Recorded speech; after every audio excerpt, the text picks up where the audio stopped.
नमस्कार दोस्तों, जैसा कि आपने अभी थंबनेल में पढ़ा है कि मायके वालों की नासमझी से ही बेटियों के घर उजड़ते हैं। ये बात हकीकत है जो कि हर आदमी के मुंह से अक्सर सुनने में आता है, चाहे वो हमारा घर हो, चाहे आपका, चाहे जिस किसी का भी हो। अक्सर ये बातें सुनने में आती है कि एक लड़की के घर बिगड़ने में उसके मायके वालों का हाथ होता है। ये कहाँ तक सही है, इसके बारे में हम चर्चा करेंगे।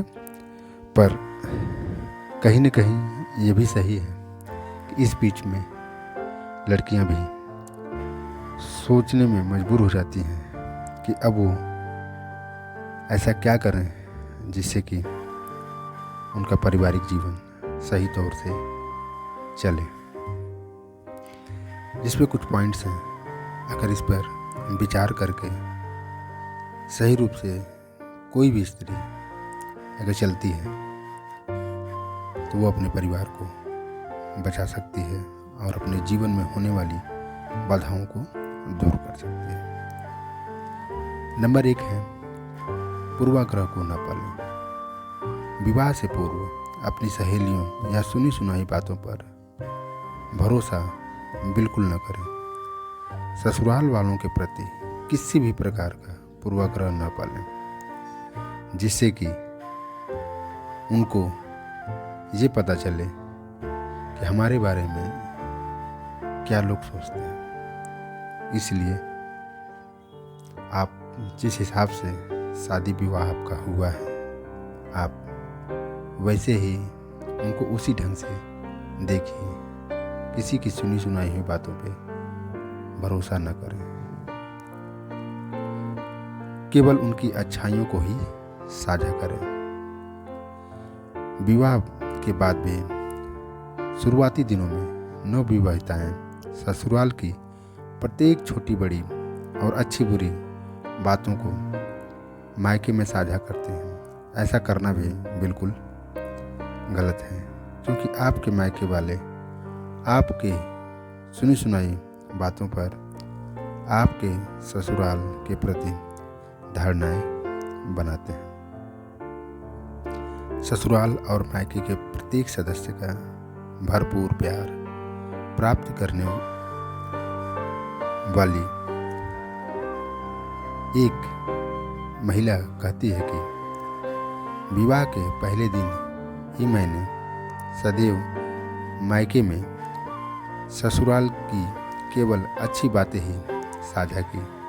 उसका परिणाम यह हुआ कि आज विवाह के 5 साल बाद मेरे मायके और ससुराल वाले भी एक दूसरे के अच्छे दोस्त बन गए हैं और मैं स्वयं एक सुखद गृहस्थ जीवन जी रहे हैं। मेरा मानना है कि कमियां या गलतियां कहाँ नहीं होती, पर मैंने उन्हें तुलना देकर केवल अच्छाइयों पर ही ध्यान दिया। सीमित तरीके से फ़ोन का उपयोग करें। आज के युग में बसे बसाए परिवार को तोड़ने में मोबाइल की भूमिका कुछ कम नहीं है। आजकल दिन में 10-12 बार माँ बेटी की बातचीत होती है, जिससे अपनी बेटी के घर में होने वाली हर छोटी बड़ी गतिविधियों से माता पिता अवगत रहते हैं, जिसके परिणाम स्वरूप प्रत्येक बात में टोका टोकी करना और राय देना वे अपना अधिकार समझने लगते हैं। तो ऐसा नहीं करना चाहिए। इन बातों से भी बचना चाहिए। नंबर 3 पे आता है, समझदारी से ही काम लें। माता पिता की किसी बात या राय का विरोध करके उनका अपमान करने की जगह उनकी बात सुन लें, परंतु उसे अमल में लाने से पहले 3-4 बार सोचें कि इससे आपके वैवाहिक जीवन और आपके पति के परिवार पर क्या असर पड़ेगा। ऐसी किसी भी राय को अमल में लाने का प्रयास न करें जिससे आपके पति के परिवार के सम्मान को ठेस लगे। नंबर 4 पे पारदर्शिता रखें। कोई भी काम अपने पति से छिपा कर न करें। मायका आर्थिक रूप से कामरत है। वह जब तक अपने पति से छिपा कर अपने भाई और माँ को आर्थिक मदद करती, एक दिन जब इस के बारे में उसके पति को जब पता किसी भी चीज़ के बारे में चलेगा तो उसके पति को भी बहुत दुख होगा। इसलिए किसी भी काम करने के लिए अपने पति से न छिपाएं, वरना पारिवारिक जीवन में खटास की संभावना 100% हो जाती है।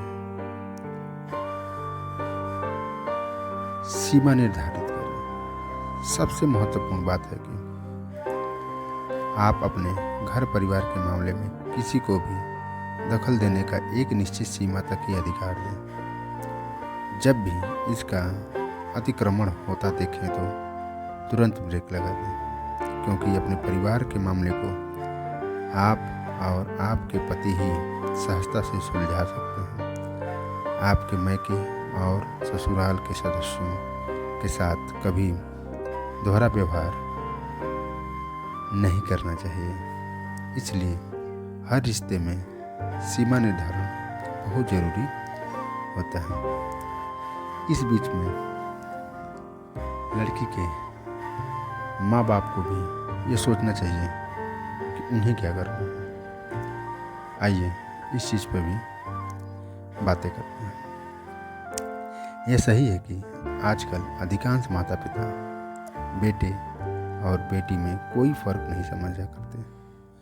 मायके में नाजों से पली पड़ी अपनी बेटी के जीवन में दुख का साया भी उन्हें बेचैन कर देता है।